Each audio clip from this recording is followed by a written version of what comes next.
Hi friends, ನಿಮ್ಮೆಲ್ಲರಿಗೂ ಕೂಡ ನಿಮ್ಮದೇ ಆಗಿರ್ತಕ್ಕಂಥ ಯೂಟ್ಯೂಬ್ ಚಾನಲ್ ಸ್ಟಡಿ ವಿತ್ ಪರಶುರಾಮ್ಗೆ ಸ್ವಾಗತ ಅಂತ ಹೇಳ್ತಾ ಈಗಾಗಲೇ 15,000ಕ್ಕಿಂತ ಹೆಚ್ಚು PSTR, GPSTR, HSTR ಶಿಕ್ಷಕರ ನೇಮಕಾತಿ ಪ್ರಕ್ರಿಯೆಯನ್ನು ಮಾಡ್ತಾನೆ ಇದ್ದಾರೆ.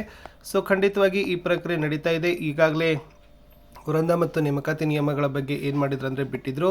ಇವತ್ತಿನ ಗೆಜೆಟಲ್ಲಿ ರಾಜ್ಯಪತ್ರದಲ್ಲಿ ಸಿಲೆಬಸ್ ಪೇಪರ್ಸನ್ನೇ ಬಿಟ್ಟಿದ್ದಾರೆ. ಓಕೆ, ಯಾವ ತನ್ನಾಗಿರ್ತಕ್ಕಂಥ ನೇಮಕಾತಿ ನಿಯಮಗಳಿದಾವೆ ಅಂದರೆ ಡೀಟೇಲ್ ಆಗಿ ಕೊಟ್ಟಿದ್ದಾರೆ. ಸೊ ಇದು ಗೆಜೆಟ್ ಬಂದುಬಿಟ್ಟು ನಿನ್ನೆ 14/7/2026 ಬಿಟ್ಟಿರ್ತಕ್ಕಂಥ ಕರಡು ನಿಯಮಗಳಿದ್ದಾವೆ. ತುಂಬ ಚೇಂಜ್ ಮಾಡಿದ್ದಾರೆ. ಸೊ ನೇಮಕಾತಿ ನಿಯಮಗಳು ಇದರಲ್ಲಿ ಆಬ್ಜೆಕ್ಷನ್ಗಳನ್ನು ಕೊಡೋರಿದ್ರೆ ನೀವು ಸರ್ಕಾರದ ಅಪರ ಮುಖ್ಯ ಕಾರ್ಯದರ್ಶಿಗಳು, ಶಾಲಾ ಶಿಕ್ಷಣ ಮತ್ತು ಸಾಕ್ಷರತಾ ಇಲಾಖೆ, 6ನೇ ಮಹಡಿ, ಬಹುಮಹಡಿಗಳ ಕಟ್ಟಡ, ಡಾಕ್ಟರ್ BR ಅಂಬೇಡ್ಕರ್ ವೀದಿ, ಬೆಂಗಳೂರು 1ಕ್ಕೆ ನೀವೇನು ಮಾಡಬೇಕು, ಕಳಿಸಿ ಕೊಡಬಹುದು ಆಬ್ಜೆಕ್ಷನ್ಸ್ಗಳಂತ ಕೇಳಿದ್ದಾರೆ. ತುಂಬ ನೇಮಕಾತಿ ನಿಯಮಗಳನ್ನು ಕೊಟ್ಟಿದ್ದರು. ಬಟ್ ನಾನು ಫೋಕಸ್ ಮಾಡ್ತಕ್ಕಂಥದ್ದು ಈ ಒಂದು ವಿಡಿಯೋದಲ್ಲಿ ಪರೀಕ್ಷೆಯ ಪದ್ಧತಿಗಳು. ಓಕೆನಾ, ಅಂದರೆ ಯಾವ ಥರನಾಗಿ ಎಕ್ಸಾಮ್ ಪೇಪರ್ಸ್ಗಳಿದ್ದಾವೆ, CET ಅನ್ನೋದನ್ನು ಕೊಡ್ತಾ ಇದ್ದೀನಿ, ಎಲ್ಲವೂ ಕೊಡ್ತೀನಿ. ಸೊ ಫಸ್ಟಿಗೆ HSTR ನೋಡೋಣ, ಆಮೇಲೆ ದೆನ್ PSTR ಮತ್ತು GPSTRಗೆ ನಾನು ಏನು ಮಾಡ್ತೀನಿ, ನಿಮಗೆ ಮಾಹಿತಿಯನ್ನು ಕೊಡಲಿಕ್ಕೆ ಪ್ರಯತ್ನವನ್ನು ಪಡ್ತೀನಿ. ಸೊ ಮೊದಲಿಗೆ ಪ್ರೌಢಶಾಲಾ ಸಹ ಶಿಕ್ಷಕರಿದೆ. ನಿಮಗೆ ಗೊತ್ತಿದ್ದಂಗೆ ಸ್ಪರ್ಧಾತ್ಮಕ ಪರೀಕ್ಷೆಯಲ್ಲಿ ಪಡೆದ ಅಂಕಗಳ ವೇಟೇಜ್ ಬಂದುಬಿಟ್ಟು 85%. ಆಮೇಲೆ ನಿಮ್ಮದು ಗ್ರ್ಯಾಜುಯೇಷನ್ ಮಾರ್ಕ್ಸ್ ಬಂದುಬಿಟ್ಟು 13%. ನಿಮ್ಮ BEd ಟೀಚರ್ಸ್ ಎಜುಕೇಷನ್ಗೆ ಸಂಬಂಧಪಟ್ಟಂತೆ 2%. ಇದು ಕ್ಯಾಲ್ಕುಲೇಷನನ್ನು ಮೆಥಡನ್ನು ಹೇಳಿದರು. ಅದೇ ಥರ ಪಿ ಟೀಚರ್ಸ್ಗೂ ಇದೆ. ಬಟ್ ಪರೀಕ್ಷೆಗಳಲ್ಲಿರ್ತಕ್ಕಂಥ CET ಪರೀಕ್ಷೆನೇ ಏನು ಮಾಡಿದ್ದಾರೆ ಅಂದರೆ ಒಂದು ಸುದ್ದಿ ಕೊಟ್ಟಿದ್ದರು. ಈಗಾಗಲೇ ಒಟ್ಟು 3 ಪೇಪರ್ಗಳನ್ನು ಮಾಡ್ತಾರೆ, ರಿಟರ್ನು ಇದೆ, ಮಲ್ಟಿಪಲ್ ಚಾಯ್ಸು ಇದ್ದಾವೆ ಅಂತ. ಅದೇ ಮಾತ್ರ ಫೈನಲ್ ಮಾಡಿದ್ದಾರೆ. ಅದಕ್ಕೆ ಸಂಬಂಧಪಟ್ಟಂತೆ ಬಹಳಷ್ಟು ಒಂದು ಹೊಸ ನಿಯಮಗಳನ್ನೇ ಈ ನೇಮಕಾತಿ ನಿಯಮಗಳಲ್ಲಿ ಹಾಕಿದ್ದಾರೆ. ಜಸ್ಟ್ ಓನ್ಲಿ ಓದಿದರೆ ಕೆಲಸ ಆಗೋದಿಲ್ಲ ಸ್ನೇಹಿತರೆ, ನೀವೆಲ್ಲ ಏನು ಮಾಡಬೇಕು, ರಿಟರ್ನ್ ಪೇಪರ್ ಮಾಡಬೇಕು. ಸೊ ರಿಟರ್ನ್ ಪೇಪರನ್ನು ಅವ್ರು ಏನು ಮಾಡಿದ್ದಾರೆ, ಬಹಳಷ್ಟು ಫೋಕಸ್ ಮಾಡಿರ್ತಕ್ಕಂಥ ವಿಷಯವನ್ನು ಸೊ ಲಾಸ್ಟ್ ಇಯರ್ ನಾವು GPSTRಲ್ಲಿ ನೋಡಿದ್ದೀವಿ. ಅದನ್ನು ಇವಾಗ ಮತ್ತೆ PSTR ಮತ್ತು HSTRಗೂ ಕೂಡ ಏನು ಮಾಡಿದರು, ತೆಗೆದುಕೊಂಡು ಬಂದರು. ಸೊ ಗೆಜೆಟ್ನ ಕಾಪಿಯನ್ನು ಕೂಡ ನಾನು ಡ್ರೈವಲ್ಲಿ ಹಾಕ್ತೀನಿ, ಅದನ್ನು ಕೂಡ ನೋಡಿ.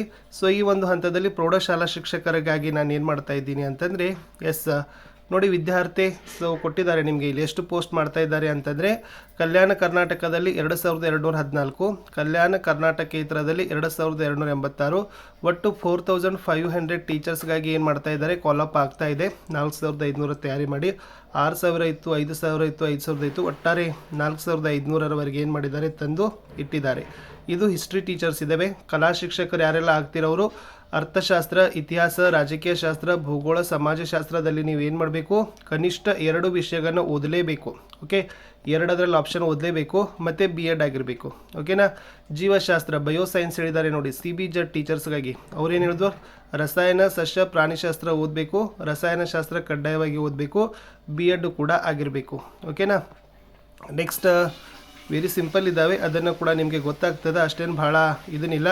ಇನ್ನು ಭಾಷಾ ಶಿಕ್ಷಕರು ಹೇಳಿದ್ದಾರೆ ನೋಡಿ, ಕಲಾ ವಿಷಯದಲ್ಲಿ ಪದವಿ ಆಗಿರಬೇಕು, ಸದರಿ ಪದವಿಯಲ್ಲಿ ಕನ್ನಡ ಅಥವಾ ಇಂಗ್ಲೀಷ್ ಭಾಷೆನ ಒಂದು ಐಚ್ಛಿಕ ವಿಷಯವಾಗಿ ಓದಿರಬೇಕು ಅಥವಾ BEd ಆಗಿರಬೇಕು.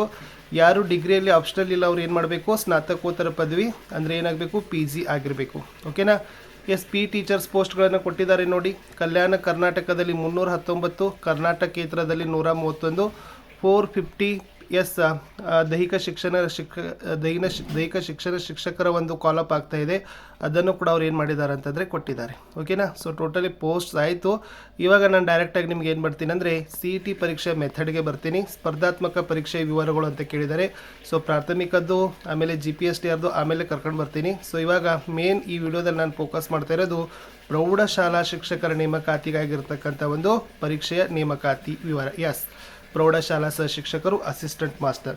ಪೇಪರ್ 1 ಇರ್ತದೆ, ಸಾಮಾನ್ಯ ಪತ್ರಿಕೆ, 150 ಅಂಕಗಳು ಇರ್ತದೆ. ಮೊದಲು 100 ಮಾರ್ಕ್ಸ್ ಇತ್ತು, ಚೇಂಜ್ ಆಗದ 150 ಮಾರ್ಕ್ಸ್ ಬಂತು. ಓಕೆ, ಯಾವೆಲ್ಲ ವಿಷಯ ಹೇಳಿದ್ದಾರೆ, ಸಾಮಾನ್ಯ ಕನ್ನಡ ಇದೆ, ಸಾಮಾನ್ಯ ಇಂಗ್ಲೀಷ್, ಸಾಮಾನ್ಯ ಜ್ಞಾನ, ಪ್ರಚಲಿತ ವಿದ್ಯಮಾನಗಳು, ಶೈಕ್ಷಣಿಕ ಮನೋವಿಜ್ಞಾನ, ಮಾನಸಿಕ ಸಾಮರ್ಥ್ಯ, ಗಣಕಯಂತ್ರ ಸಾಕ್ಷರತೆ, ಮೌಲ್ಯ ಶಿಕ್ಷಣ ಮತ್ತು ಆರೋಗ್ಯ ಶಿಕ್ಷಣ.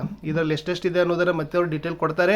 ಒಟ್ಟಾರೆ ಪೇಪರ್ ಮಾತ್ರ ಚೇಂಜ್ ಆಯಿತು, 150 ಮಾರ್ಕ್ಸ್ ಆಯಿತು, 150 ಕ್ವಶನ್ಸ್ಗಳನ್ನು ಕೊಟ್ಟಿದ್ದಾರೆ. ಪೇಪರ್ 1ನಲ್ಲಿ ಇದಿರೋದು MCQ ಪ್ಯಾಟರ್ನ್ ಇರ್ತಕ್ಕಂಥದ್ದು, ಮಲ್ಟಿಪಲ್ ಚಾಯ್ಸ್ ಕ್ವಶನ್ಸ್. ಅರ್ಥ ಆಯ್ತಾ. ಓಕೆ, ಇನ್ನು ಸೆಕೆಂಡ್ ಪೇಪರ್ ನೋಡಿ, ವಿಷಯದ ನಿರ್ದಿಷ್ಟ ಪತ್ರಿಕೆ ಅಂತ ಹೇಳಿದ್ದಾರೆ. ಇದರಲ್ಲಿ 50 ಅಂಕಗಳು ವಸ್ತುನಿಷ್ಠ. ಓಕೆ, ಬರೀ ಮಲ್ಟಿಪಲ್ ಚಾಯ್ಸ್ ಕ್ವಶನ್ ಎಷ್ಟಿದ್ದಾವೆ? 50 ಇದ್ದಾವೆ. ಬಟ್ ಡಿಸ್ಕ್ರಿಪ್ಷನ್ ಎಷ್ಟಿದ್ದಾವೆ? ವಿವರಣಾತ್ಮಕ ಮಾದರಿ 1 ಅಂಕಗಳು, 100 ಅಂಕಗಳು. ಸೊ ಡಿಸ್ಕ್ರಿಪ್ಷನ್ ಎಷ್ಟಿದೆ? 100 ಮಾರ್ಕ್ಸ್ದಲ್ಲಿರ್ತಕ್ಕಂಥ ಪೇಪರ್ ಇದೆ. ಇದು ಎಷ್ಟು ಬತ್ತು? 150 ಮಾರ್ಕ್ಸ್ ಬತ್ತು. ಓಕೆ, ಭಾಷೆಯಲ್ಲಿ ನೋಡಿ, ವಿಷಯ ಜ್ಞಾನ ಕನ್ನಡ ಅಂದರೆ ಭಾಷಾ ಶಿಕ್ಷಕರು ಕನ್ನಡಕ್ಕಾಗಿ ವಿಷಯ ಜ್ಞಾನ ಕನ್ನಡ ಇರಬೇಕು. ಅಲ್ಲಿ ವಸ್ತುನಿಷ್ಠ 50 ಅಂಕಗಳು OMRನಲ್ಲಿ ಗುರುತಿಸಬೇಕು. ಕನ್ನಡ 100 ಅಂಕಗಳು ವಿವರಣಾತ್ಮಕವಾಗಿ ಬರಿಬೇಕು. ಸೇಮ್ ಇಂಗ್ಲೀಷು ಮತ್ತು ಹಿಂದಿಯಲ್ಲಿನೂ ಕೂಡ ಹಾಗೆ ಕೊಟ್ಟಿದ್ದಾರೆ. ಕನ್ನಡ ಶಿಕ್ಷಕರು, ಇಂಗ್ಲೀಷ್ ಶಿಕ್ಷಕರು ಅಂತ ಕೊಟ್ಟಿದ್ದಾರೆ. ಓಕೆ, ಇನ್ನು CBZ ಶಿಕ್ಷಕರು ಅಂತ ಇದೆ. ಓಕೆ, CBZ ಶಿಕ್ಷಕರಲ್ಲಿ ಏನು ಕೊಟ್ಟಿದ್ದಾರೆ? ವಿಷಯ ಜ್ಞಾನ, ರಸಾಯನಶಾಸ್ತ್ರ, ಜೀವವಿಜ್ಞಾನ ಅಂತ ಇದೆ. ಅದಕ್ಕೂ 50 OMR ಇದೆ. ವಿಷಯ ಜ್ಞಾನದಲ್ಲಿ ರಸಾಯನ ಜೀವವಿಜ್ಞಾನದ್ದು 100 ಅಂಕಗಳು ಡಿಸ್ಕ್ರಿಪ್ಷನ್ ಇದೆ. ಕಲಾ ಶಿಕ್ಷಕರು ನೋಡ್ಕೊಂಡು ಬರೋಣ, ಆರ್ಟ್ಸ್ ಟೀಚರ್. ಓಕೆ ನೋಡಿ, ಇತಿಹಾಸ, ಅರ್ಥಶಾಸ್ತ್ರ, ರಾಜ್ಯಶಾಸ್ತ್ರ, ವ್ಯವಹಾರಾಧ್ಯಯನ, ಸಮಾಜಶಾಸ್ತ್ರ, ಭೂಗೋಳದ್ದು 50 OMRನಲ್ಲಿ ಗುರುತಿಸಬೇಕು. Multiple choice question. ಸೇಮ್ ಇತಿಹಾಸ, ಅರ್ಥಶಾಸ್ತ್ರ, ರಾಜ್ಯಶಾಸ್ತ್ರ, ವ್ಯವಹಾರಾಧ್ಯಯನ, ಸಮಾಜಶಾಸ್ತ್ರ, ಭೂಗೋಳದ್ದು 100 ಅಂಕಗಳ ವಿವರಣಾತ್ಮಕ ಪತ್ರಿಕೆಯನ್ನು ಬರಿಬೇಕು. ಓಕೆನಾ? ಸೊ ಇದು ಇಂಪಾರ್ಟೆಂಟ್ ಇತ್ತು. ಆಮೇಲೆ ಭಾಷಾ ಪ್ರಾವೀಣ್ಯತೆ ಪರೀಕ್ಷೆ ಅಂತ ಒಂದು 3rd ಪೇಪರ್ ಮಾಡ್ತಾರೆ. ಇದು 100 ಅಂಕಗಳದ್ದಿದೆ. ಓಕೆ, ಇಲ್ಲಿ ಕನ್ನಡ ಭಾಷಾ ಪ್ರಾವೀಣ್ಯತೆ 50 ಅಂಕಗಳು, ಇಂಗ್ಲೀಷ್ ಭಾಷಾ ಪ್ರಾವೀಣ್ಯತೆ 50 ಅಂಕಗಳು. ಈ ಪೇಪರ್ ಹೇಗಿದೆ? ಪರೀಕ್ಷೆಯು ಭಾಷೆ ಬಳಕೆ, ಗ್ರಹಿಕೆ, ಶಬ್ದಕೋಶ, ಬರವಣಿಗೆ ಕೌಶಲ ಒಳಗೊಂಡಂತೆ ನಿಗದಿಪಡಿಸಿದ ಬೋಧನಾ ಮಾಧ್ಯಮದ ಮೂಲಕ ಬೋಧಿಸಲು ಅಭ್ಯರ್ಥಿಗಳಿಗೆ ಕನ್ನಡ ಮತ್ತು ಇಂಗ್ಲೀಷ್ ಭಾಷೆಯಲ್ಲಿರೋ ಪ್ರಾವೀಣ್ಯತೆಯನ್ನು ಮೌಲ್ಯಮಾಪನ ಮಾಡ್ತೀವಿ ಅಂತ ಏನು ಮಾಡಿದ್ದಾರೆ? ಕೊಟ್ಟಿದ್ದಾರೆ. ಸೇಮ್ ಪಿ ಟೀಚರ್ಸ್ಗಳದ್ದು ಕೂಡ ಅದೇ ಥರನಾಗಿರ್ತಕ್ಕಂಥದ್ದು ಇದೆ ನೋಡಿ. ಸೊ ಅದರಲ್ಲಿ ಏನು ಚೇಂಜಸ್ ಅವ್ರೇನು ಮಾಡಿಲ್ಲ. ಸೊ ಇದು ನಿನ್ನೆನೇ ಏನು ಮಾಡಿದ್ದಾರೆ ಅಂತಂದರೆ ಗೆಜೆಟನ್ನು ಮಾಡಿದ್ದಾರೆ. ಅಂತೂ ಇಂತೂ ಸಮಗ್ರವಾಗಿರ್ತಕ್ಕಂಥ ಇದೊಂದು ಫುಲ್ ರ್ಯಾಪಿಡ್ ಚೇಂಜ್ ಅಂತ, ಕ್ರಾಂತಿಕಾರಿ ಬದಲಾವಣೆ ಅಂತಲೇ ಹೇಳ್ಬೋದು. 3 ಪತ್ರಿಕೆಗಳು ಬಂತು, ವಿಶೇಷವಾಗಿ ಡಿಸ್ಕ್ರಿಪ್ಟಿವ್ಗಳನ್ನು ಕೂಡ ತೆಗೆದುಕೊಂಡು ಬಂದರು. ಸೊ ಮತ್ತೆ ಅಪ್ಡೇಟ್ಗಳನ್ನು ತರ್ತೀನಿ. ವಿಡಿಯೋನ ಲೈಕ್, ಶೇರ್ ಮತ್ತು ಸಬ್ಸ್ಕ್ರೈಬ್ ಮಾಡೋದನ್ನು ಮಾತ್ರ ಮರೆಯದಿರಿ. ಡ್ರೈವಲ್ಲಿ ಈ PDF ಇರ್ತದೆ. ಸೊ ಖಂಡಿತವಾಗಿ ಅದನ್ನು ನೋಡಿ ಅಂತ ಹೇಳ್ತಾ ಗುಡ್ ಲಕ್.